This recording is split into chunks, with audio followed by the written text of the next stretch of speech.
Hello বন্ধুরা, আসসালামু আলাইকুম। আপনারা সবাই কেমন আছেন? আলহামদুলিল্লাহ, আমি খুব ভালো আছি। তো আজকে সকাল, সকাল ঘুম থেকে উঠলাম। বলেন তো কোথায় যাচ্ছি? আজকে আমরা যাচ্ছি বাংলাদেশ ফিল্ম ক্লাব লিমিটেডের বার্ষিক বনভোজনে। তো আজকে শুক্রবার, রাস্তাঘাট একদম ফাঁকা আর একটু কুয়াশাও আছে যেহেতু সকাল ৭টা বাজে। আমি এত সকালে যেতাম না। আজকে যাচ্ছি এত সকাল, সকাল কেননা আমি নাস্তাটা খাবো। আর প্রত্যেকটা বনভোজনেরই সকালবেলার নাস্তাটা খুবই মজার হয়। ঢাকা শহরের ইটবালু রোডঘাট পার হয়ে চলে এসেছি জঙ্গলের ভিতর দিয়ে শিল্পীকুঞ্জ। হ্যাঁ, আজকে আমাদের পিকনিকটা হলো শিল্পীকুঞ্জতে।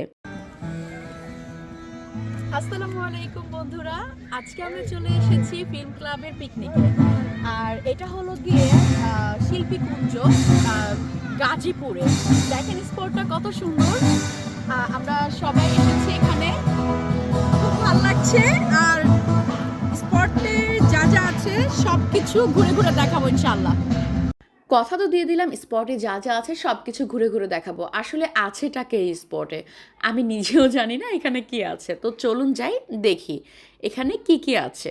স্পটে ঢুকে মাঠের এক সাইডে যেয়ে দেখি যে অনেকগুলো বাবলস ফোলানো হচ্ছে, যেটা আমি ছোট থাকতে খেলতাম। তারপরে হাঁটতে হাঁটতে চলে আসলাম এই ফাউন্টেনের এখানে। এসে দেখি ফাউন্টেনে পানিই নেই। এটা কোনো কথা? কিন্তু মনে হচ্ছে না যে আমি বাইরের কোনো দেশে আছি। হাঁটতে হাঁটতে স্পটের শেষ মাথায় এসে দেখি মুরগির হাতে পায়ে বাঁধা হচ্ছে। কেন রে ভাই, মুরগির হাতে পায়ে কেন বাঁধা হবে? ওমা, তারপরে শুনি এই মুরগি নাকি চিকেন ফ্রাই করা হবে। মানে মুরগির ফ্রাই মানে চিকেন ফ্রাই মুরগির ফ্রাই তো একই কথা। যাই হোক, এখানে কাচ্চির যোগাযন্ত্র করা হচ্ছে।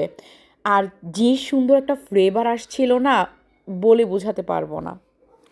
আমার তো দেখেই ক্ষুধা লেগে গেছে। আর এই সাইডে মানে হল রুমে সবাই অলরেডি সিট ধরে ধরে বসে গেছে। এখন বাজে 12:30, কিন্তু সবাই খাওয়ার জন্য খুব তাড়াতাড়ি বসে গেছে। কেননা ফার্স্ট টেবিলে খেলে নাকি বেশি বেশি খাওয়া যায় এবং ভালো কিছু খাওয়া যায়।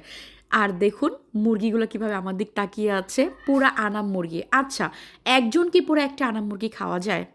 অনেক কষ্টে টষ্টে খাইলাম, খেয়ে চলে আসলাম। খাবারের পরে যদি একটু চা খেতে না পারি তাহলে কি হয়?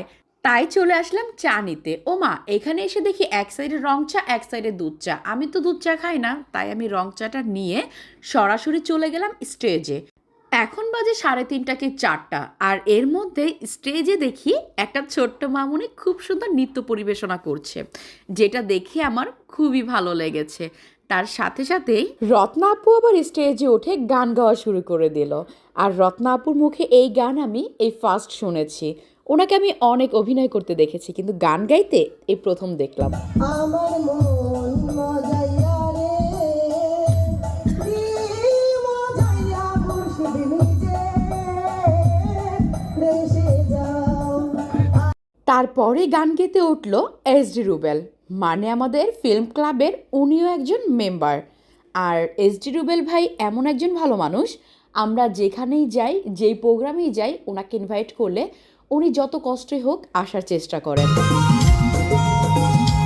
আমি পারবো না কিছুতেই তোমাদের ভুলে যেতে। মন যদি চায় ভুলে যেও, যেখানে যত দূরে থাকো না তুমি, আমার ভালোবাসা নিও। এসডি রুবেল ভাইয়ের গান শুনতে শুনতেই হয়ে গেল সন্ধ্যা, আর আমারও লেগে গেল ঠান্ডা। তাই জ্যাকেটটা পরেই ফিটফাট হয়ে চলে আসলাম স্টেজে পোজ দেওয়ার জন্য। তারপর একজন আমাকে বলল, সন্ধ্যা তো হয়ে যাচ্ছে, ওইদিকে একটা ফাউন্টেন আছে, ওইটাতে তো তুমি ছবি তোলো নাই। আমি দৌড়িয়ে চলে এসেছি এখানে একটা ভিডিও নেওয়ার জন্য।